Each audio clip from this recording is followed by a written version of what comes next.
I want to talk about white supremacy because I was scrolling through Instagram. I get one of those Charlie Kirk reels where he goes to college campuses and sets up a tent and he says, "Debate me."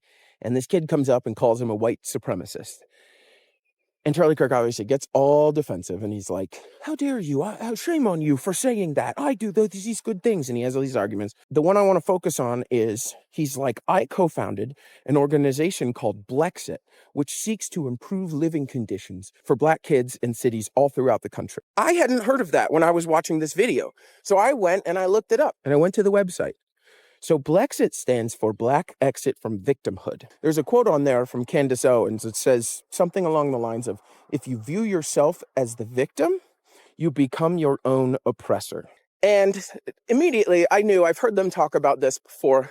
Basically, systemic racism doesn't exist. It's because you view yourself as the victim that you perceive these things. It's because of the way you think that you perceive this. The system is fine the way it is. We don't need to change it. See the thing I have on change. And it's insulting because it teaches these kids, don't look at the system. Don't challenge the system. Don't critically think about the system and ask for evidence that backs up your claims, right? It's all in your head. It's your fault for having a victim mentality that makes you think that there's systemic racism, that the world is out to get you. It's your fault that Black people were enslaved for hundreds of years in America. And then when they were freed, they were told that their votes count as 3/5 that of a white person.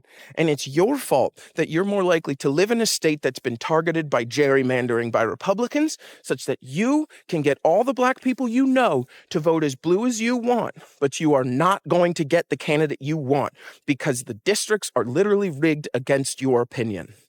It's your fault that Black votes are more likely to be not counted or rejected.